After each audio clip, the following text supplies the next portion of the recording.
welcome to Life Beats Radio. I'm your host, Dawn Mack, and so glad to be here with you on a Monday evening. How are you out there? How was your day? And how, did your week start off on a good note? That's the main thing. I know this evening I've been seeing on the news there's some storms about, so I hope that everyone is being safe out there. And God willing, we won't have any major, damage or destruction like we've had of late, in more Oklahoma and other places. So we're really, praying still for those folks and for all of you who might be in harm's way tonight. So I have a really good friend who lives in Illinois, and she was telling me earlier, about an hour or so ago, that they had storms headed their way, and they were pretty dangerous looking. So, and I just, prayed that she would be safe, and hopefully she is. So, hope that all of you are doing well this evening. Thank you so much for joining us. And tonight we are very excited because we have an author with us that is not just any author. She is quite talented, I must tell you. She is one of several authors who has collaborated on a book series that, oh my gosh, is just phenomenal. The book series is called The Postcards from Misty Harbor Inn, and she's one of the collaborating authors. And I love a series. I really do, because sometimes when you just read that single novel, you almost wish that there was a continuation or there was another book. Sometimes authors will add a book, sometimes they won't. But in this case, this series, there is a series, and I love that. I love how, a story will continue. Our guest this evening actually grew up in Hawaii. How exciting. And she is a staff worker for her church youth group, and she leads one of the worship teams for Sunday service. And she's an author. She's written a lot of books, not just this series, but she's written quite a few. And she writes a blog. I mean, gosh, she does a little bit of everything. And in the blog, she ponders knitting, spinning wool, dogs, running, and the never-ending diet and other frivolous things. What a fun-sounding blog. And most importantly, she is a big fan of her readers, and she loves hearing from them, and always encourages fans and readers to write her. So tonight we are actually going to get to speak with her, and I'd like to introduce her to you now. Her name is Camy Tang. Hello, Camy. Hi, Dawn. Thanks so much for having me. Thank you. We are so excited for you to be here tonight.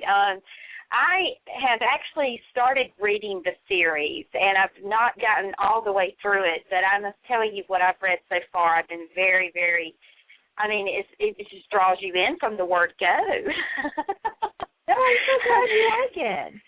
Yeah, I love to read, and I've been in school for the last 3.5 years, so all of my reading of late has been concentrated to a lot of, educational type stuff that, for the most part, boring, and you almost fall asleep in it. But I love reading good fiction, and especially Christian fiction. I love this genre so much, and because there are always good stories. But as I was saying in the intro, I love series-type books because sometimes you just want that story to go on, And so I guess the best way to get started tonight is just to talk a little bit about how you got to be one of the co-authors on this series. Well, I got approached by Guideposts. They were planning the series, and I had already worked with my co-authors on other Guidepost series with them. And so they got the four of us together to do this Misty Harbor Inn series, and just kind of, they gave us the initial story idea, or the initial series idea, and then the initial story ideas, and then the four of us kind of went to town and brainstormed, how we wanted the plots to go, how we wanted each of the characters to develop. I have to tell you, I love writing this series because I really love the three sisters who, go to Nantucket Island and buy this old inn and turn it into a bed and breakfast. The three of them are such different personalities, but they're so likable. I really enjoyed writing about them. Well, and I think that was one of the things that kind of drew me in immediately was, this dynamic between these sisters. And, and the book is just so full of charm. I mean, with a setting like Nantucket, you can't go wrong, Oh, Although yeah, in totally. real life, I've never been to Nantucket. I've always wanted to travel there just to see it. But, yeah, I mean, what a great setting for a book. So, as you collaborated, because there were 3 other authors on this with you, correct? Yes. Okay. How did you, when you do a collaboration like this, how did you go about, among the 4 of you deciding how the story was going to flesh out? I mean, did you each pick have a character that you were to work on developing, or how did it kind of all come together in that way? Well, initially, one of the authors, Patty Berg, she gave kind of a skeleton synopsis for all 3 books. But we had known that the first book would be about the oldest sister, Carolyn. The second book would be about the middle sister, Gracie. And the third book would be about the youngest sister, Sam. Now, all 3 books are, feature very largely in all 3 books, but each of the books would kind of focus a little bit more on the individual, sister. And so then the 4 of us got together. We sent a lot of email and kind of figured out, like, how each of these characters are going to develop, like how we thought these characters would grow throughout, not only throughout the series, but also in their individual books, what we wanted them to learn, how we wanted them to deepen their relationship with God, how we wanted them to deepen their relationships with each other. And I think it's interesting to mention to the listeners, who these other authors are, to give them an idea of just what an incredible writing team you are. I mean, Patty Berg is a USA Today best-selling author. And then, the other interesting thing is Pam Hansen and Barbara Andrews are a daughter-mother writing team. And then, of course, we have you. I mean, you are an award-winning author as well and have done so well. I mean, just to have the 4 of you together collaborating on this project, I mean, it's no wonder that I was kind of drawn into the book right away and have enjoyed it so much already. It's just so well done. Oh, thank you. I'm so glad you're liking it. We really had a lot of fun just writing it, and our prayer as we were writing the books was that the books wouldn't just entertain readers, but that readers would also feel encouraged and feel happier in their own lives, and that the books would kind of be a nice warm spot for them to curl up and chat with these sisters and enjoy the stories. Oh, yeah. Now, for the readers out there who are looking for these books, just so everyone knows, the pen name for the author on the book is Evangeline Kelley. What a neat name. Oh, yeah, we like that. Oh, yeah, definitely. I love that. Evangeline Kelley. It has such a strong sound to it, But the books are very strong. And one of the things I was really curious about, because the books are kind of set in Nantucket, well, they are set in Nantucket, for me it just brings to mind, images of historic charm and a certain mystery. What kind of research did you have to do in order to portray the essence of the island? We actually had to do quite a bit of research because the stories are set in present day, but there's a historical mystery thread that runs through all 3 books that the sisters stumble across when they buy the inn. And so we did research on present day Nantucket. We also had to do research on Nantucket back in the early 1800s, or late 1800s, sorry. And it was fascinating because Nantucket is so rich in history, and there's just so much that happened there, and the island has changed so much in the past 200 years. So doing the research we had a lot of things that we needed to look up, but it was fascinating at the same time. Well, did you guys collectively decide to go to Nantucket to kind of really put yourself in the place to kind of help develop the story in any way? We did not. We didn't have the funds to all go to Nantucket, but Patty is probably best versed in present-day Nantucket, and we relied a lot on her to make sure that the tone of each of the books was consistent with the way Nantucket is today. And then we also each of us did our individual research, but all of us are very strong in historical research, and so the four of us were able to make sure that, not only that our facts were correct, but also that we were able to capture the essence of Nantucket in days gone by so that the reader feels like they're there also and that they're solving the mystery and getting a glimpse into what the history of Nantucket was like. Oh, yeah. Now, the Postcards from the Misty Harbor Inn series, it has elements of several different genres. Now, would you say that romance, history, mystery, and faith all come together in these stories? It was really hard to be able to weave all of that in.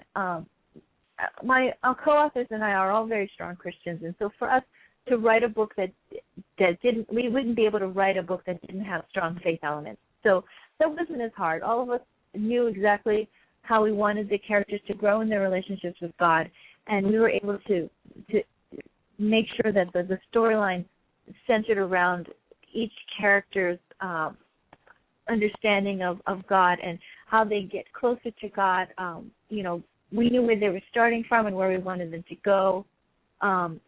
The romance kind of grew out of the characters that they meet in Nantucket, and then the mystery thread was something we always wanted to have. We wanted to have a very light mystery thread that runs through all three books, so that the readers would kind of anticipate the next book to see, where does the mystery go, and what happens, and what do they discover next. And so everything just kind of came together in a big melting pot. I think it worked out. I think it turned out really well.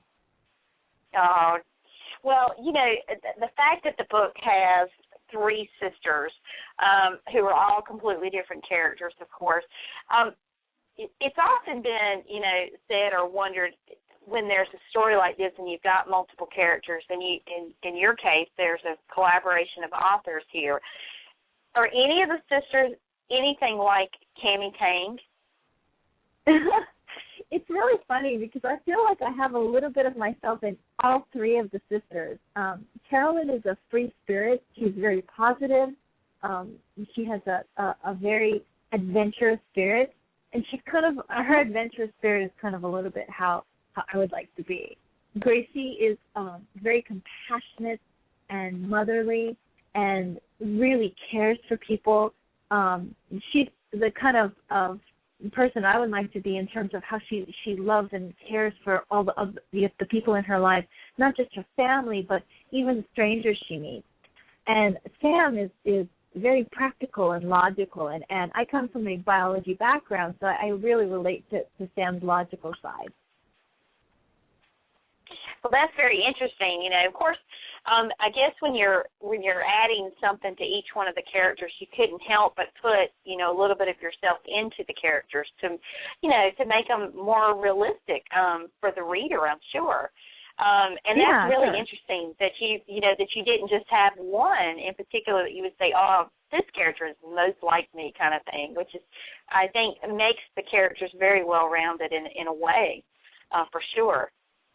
Mm-hmm. Yeah, I mean, it was a lot of fun crafting the characters because we started out with kind of a general idea of what each of them are like, but as the series progressed and we were writing the books, we saw how each character had started to have more depth, and I think it's because all four of us were collaborating and each of us were able to add a little something to each of the characters to make them more complex and more realistic and, people you would want to be friends with.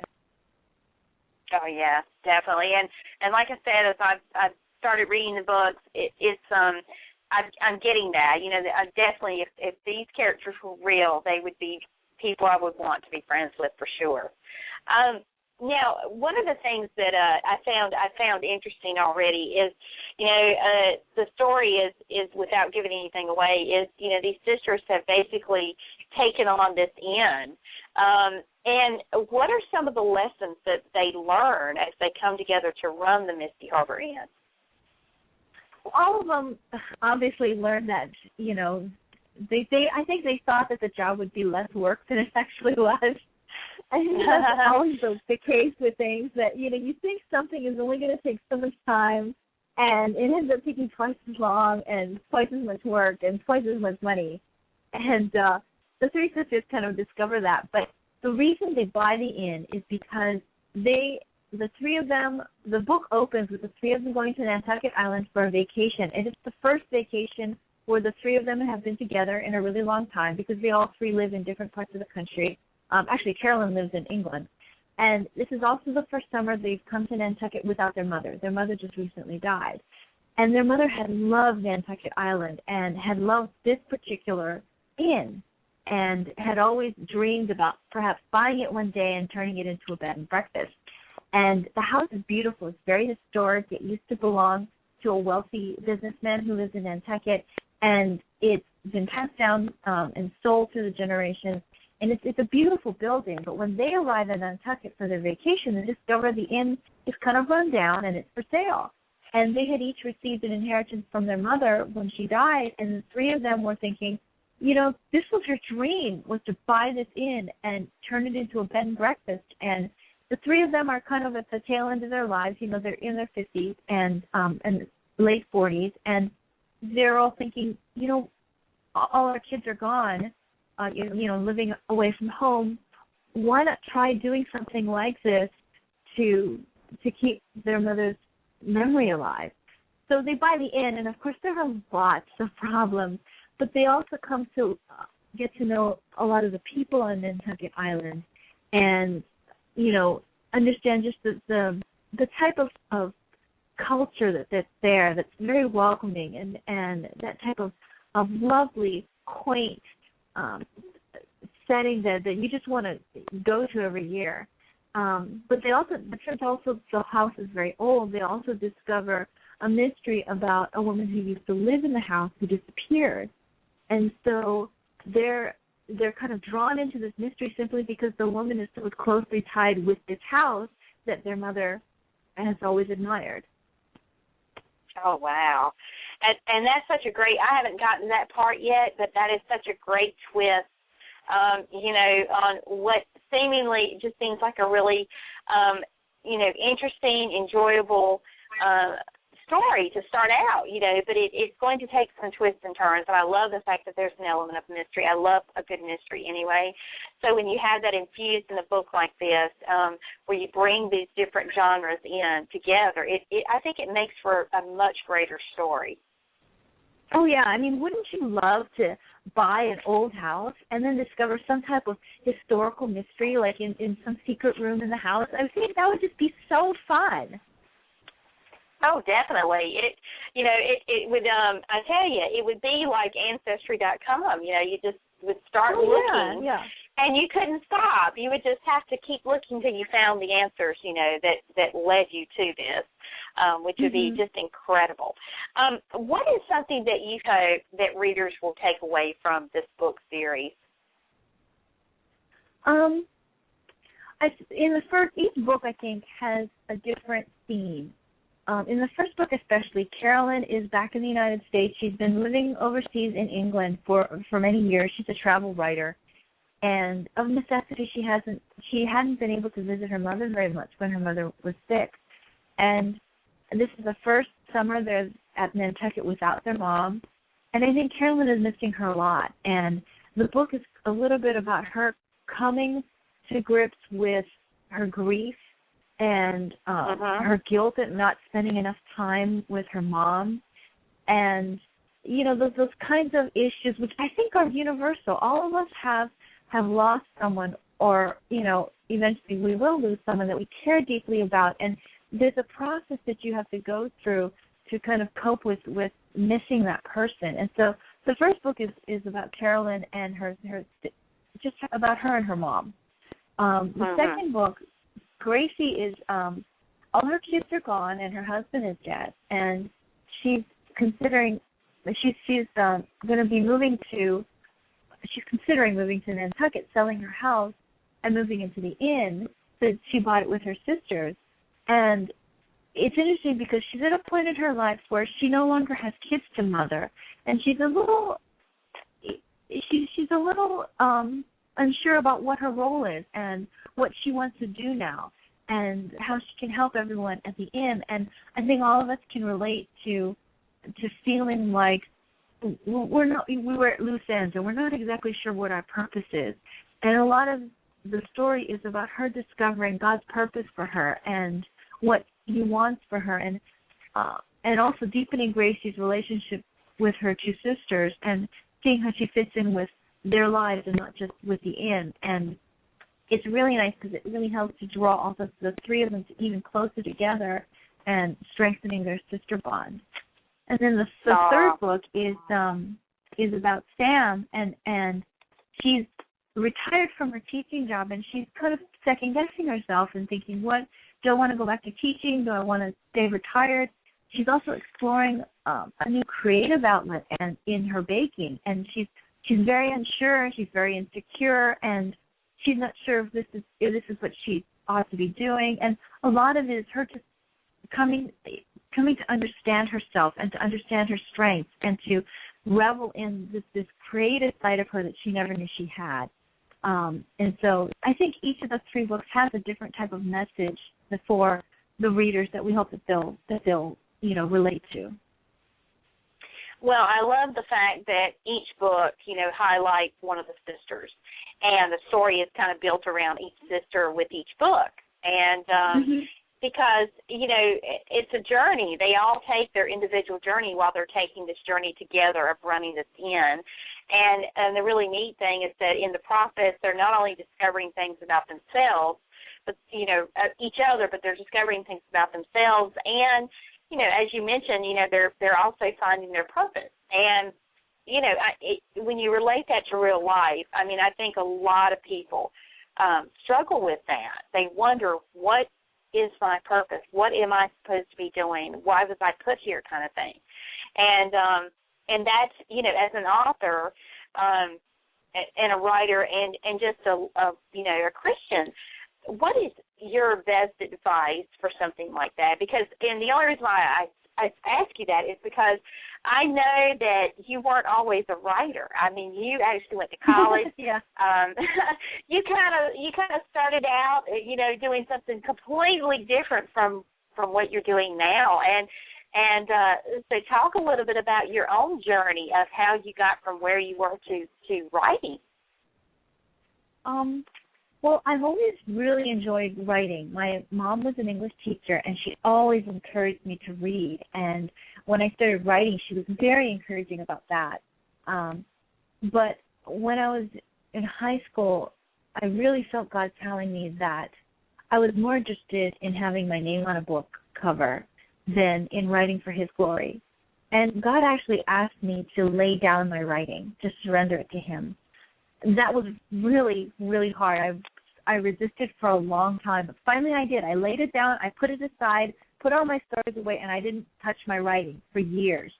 I majored in psychology with a pre-med focus, and I ended up getting a job in biology research. So I was in biology research for about 9 years.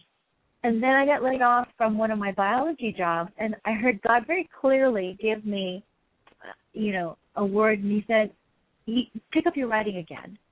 And so that's when I started writing again. That was about 10 years ago. And I was working and writing at the same time. I learned a lot about the publishing industry. I took a lot of classes and read a lot of books. I learned about writing for the Christian market, and I wrote several manuscripts. I got an agent, and my agent sold my first series to Zondervan, which is a contemporary romance series. And so one of the things, so it seems like I've kind of come full circle, and one thing I've really found out is that each segment of your life, you have a different purpose. When I was younger, my purpose was to write. But in that middle segment of my life, I think my purpose was to work and to do my best in biology. I met a lot of great people. I learned a lot. I grew a lot in terms of my personality and understanding who I am and what I want. And then in this next step of my life where I'm writing, this is my purpose too. And God very clearly gave me the green light to do this. I think for each person, if you can really pray to God and be willing to accept whatever his answer is, even if you don't like it. Like when God told me to lay down my writing, I did not want to lay down my writing. It was the one thing I really loved. But he very clearly told me to do that. And when you're willing to obey God, no matter how hard it can be, he can eventually lead you on a path and to a purpose that will give you just the most joy. And I have found that anyway. And every day I really try to just submit to God's will for me. Lord, I'll do whatever you want, kind of a thing. And I find that God is always very faithful to lead me down a path where not only I can walk in his will, but I can find a lot of joy and happiness in what he asks me to do. And so I think for each person, you need to just pray and ask God and be willing to submit to him, and God will take care of you. That's so beautifully said. And you're such a great example of, how God led you down the exact path he wanted you on to bring you, as you said, full circle to where you are and doing what you loved from the very beginning. I've always loved radio from the time I was 10 years old. I mean, God planted the seed on my heart. I just didn't wake up one morning at the age of 10 and say, I don't think I want to do radio when I grow up. God gives us those dreams. He gives us those goals. And he plants seeds within us that he wants us to cultivate and nurture and grow. And sometimes only he knows if we're ready or not. And sometimes he may take us way out of the way and away from our dreams and goals, just as he did you, to prepare us and to get us ready for what, he really wants us to do. And if he's given you the dream and the goal to start with, it's going to happen, but it's going to happen in its time. I've had to learn that myself, and I think a lot of people do. And that can be so hard because human will, our will is we want it right now, and we want it happen the way we want it happen. But when we obey God, it makes all the difference because we're doing things his way, and when you do them his way, you cannot go wrong because he is only going to want his best for our lives. Oh, definitely. I think for me, like one of my favorite devotion books is My Atmosphere is Highest, and it's because a lot of his devotions really emphasize submitting all of ourselves to God and giving all of ourselves to him and letting him lead us. For me personally in my life, that is the one thing I really struggle with because I want to do things my way. I don't want God to lead me. And I read My Atmosphere is Highest because it reminds me just to stand down and submit to God and just give all of myself to him. And the thing is, I find so much more joy in my life when I do that because God knows exactly not only what I need, but also what I will enjoy, and he leads me down that path. Oh, yeah, most definitely. One of the things that I just love about your site and about you is your tagline. I love the fact that your tagline is romance with a kick of wasabi. Now, first of all, when you set out to write, what made you choose the romance genre? I mean, was that a genre that you intended to write all along, or was that something you just kind of fell into as you began writing? Oh, I have always loved the romance genre, and it was really hard when I was younger, and especially in college, because I had so many Christian friends who would tell me that romance was just a frivolous genre and I shouldn't be reading it. Even though there is a lot of Christian romance out there, but I enjoyed a lot of judgment, even from other Christians about reading romance. But I love romance because it's so positive. The message is, there's always a happily ever after. The message is always really encouraging. And so I've always wanted to write romance. But I didn't. And so when I first started writing again, after God gave me the green light to start writing, I started writing a contemporary romance, but I had very ethnically neutral characters. And then I went to a writing conference, and suspense author Brandolyn Collins is a friend, and we were in the prayer room, and she prayed over me and my friends. And for me, I didn't have any particular need to pray about, so I just told her, just pray as you feel led. She was praying, and suddenly she said, Camy, I'm getting this word from God. She says, I don't know what it means, but I feel God telling you to write your heritage. And it was very interesting she said that, because I had been considering writing Asian characters in the book I was writing rather than ethnically neutral characters. And I felt that God was telling me, I want you to write your heritage. I want you to write Asian characters because that's who you are. And it's not just that. It's not just that he wants me just to write Asian. It's because everyone, no matter what your ethnicity, has crazy family. And everyone can relate to stuff like that. Like if you see My Big Fat Greek Wedding, I love that movie. I'm not Greek. I'm not even closely related to Greek, but I love it because I completely related to all the crazy family members. And all of us has a crazy family member that we can think of. And I wanted to write about Asian characters, but to show that, you know, no matter what your ethnicity, families are all the same. So when I started writing Romance with a Kick of Wasabi, I am writing Asian characters, but I want people to know that it's very universal. All of us a lot of the themes that I have in my books are universal family themes. And I've gotten letters from so many readers who tell me, oh, that little Asian character in your book is just like my Norwegian grandma, or, you know, I mean, they completely relate to the characters despite the ethnicity. So I really feel that this is the path God has led me down, and I'm really glad of it. It's been a lot of fun, and I love writing romance, and I love writing about Asian characters. Now, not all my characters are full Asian. Most of my characters in my romantic suspense books are half Asian, and it's really interesting because then you can write about characters who have that slight clash of ethnicities in their parents, and so in their family lives. Oh yeah, definitely, and it's interesting because you're right. I mean, it doesn't matter what ethnicity someone is. I mean, situations happen in families all the time, and it's relatable regardless. And you know, and it's interesting because I think it's good that, you know, like an American as myself can read a book like yours and not think about it being a certain ethnicity, but that the story itself as it unfolds go, oh my gosh, yes, I can relate.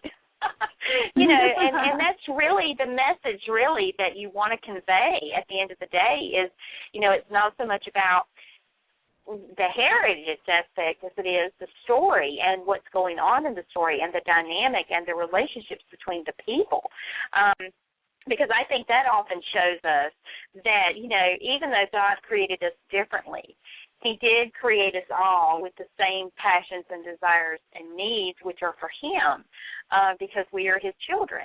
And so we may all look differently, but, you know, we are all one in him. And so, you know, so naturally I think regardless of what country you're from or your background or your heritage, we, like you said, we all have those family dynamics that are just crazy and dysfunctional at times, you know. They may all be different, but we all experience them just because living under the roof with one group of people for any period of time, it's going to get a little hairy from time to time. So, for sure. Yeah. Well, what current projects are you working on that we can expect to see in the near future from you? I am still writing romantic suspense books for love-inspired suspense, and I'm not sure. My latest book just came out in January. I just turned in a proposal for a new book, actually a new series with love-inspired, and so I'm not sure exactly when that will be out. Although if people sign up for my newsletter on my website, they'll get an email from me when my next book comes out. I do not send out newsletters very much. I send out at most 4 a year, so I don't have to worry about getting too many messages in their inbox. But yeah, people can sign up for my newsletter on my website to keep up with my books. Awesome. Well, Camy, thank you so much for being our special guest this evening and sharing with us about the Misty Harbor Inn series. I can tell you again from what I've read, it's a great series, and I would implore anyone to go pick it up. And where can folks purchase the books? They can purchase it online at shopguideposts.org. Okay, perfect. Well, thank you so very much. It has been so much fun speaking with you tonight, and look forward to your next projects coming out, and much, much continued success to you and all that you do. Thank you so much for having me. It's been a blast. Well, thank you, and God bless you in all that you're doing. It is such a blessing. Oh, thank you. God bless you, too. All right. Well, take care and have a great night. Okay, thanks. Bye-bye. All righty. Bye-bye. We've been speaking with author Camy Tang, who is one of the co-authors on the Misty Harbor Inn series. And just so you know, as you said, you can go to the Guideposts site to purchase the books. The first book in the series is Seaside Harmony. The second book in the series is Sunflower Summer. And there's a third book that's going to be coming out in the fall, and the book title is called Whispers on the Dock. And you can purchase these books. I would implore you. I started reading the Seaside Harmony. I love what I've read so far. It's very interesting. The books will draw you in immediately. And that's the kind of books that I like. I like when you can read the first chapter and you're already hooked. You want to see what the next chapter is going to bring, and then you just, before you know it, you've had half the book's been read. So anyway, please pick that up. And the pen name for the author on the book is Evangeline Kelley, and that's the pen name for the 4 authors that collaborated on this project and on this series. So, but also, if you want to check out Camy and want to follow her, she is on Twitter at Camy Tang, CamyTang. You can also go to her website, camytang.com. And she also has a Facebook page, Camy Tang Author. So check her out and like her page. And if you want to keep up with her, her website, I can tell you, is chock full of information. And that is just, if you're an aspiring writer, she has great information on that and so much more. So, again, we want to thank our special guest this evening, Camy Tang, for being with us. And want to thank all of you. It looks like we are going to be off for a couple of nights, but we will be back here on Wednesday night at 8 p.m. Eastern, and we will have a Christian indie music artist, 17 years old. His name is Zach Allen, so I hope that you will join us for that. So with that, I will say good night. God bless. Have a great day tomorrow, and we'll see you right back here Wednesday night, 8 p.m. Eastern. Take care. Good night.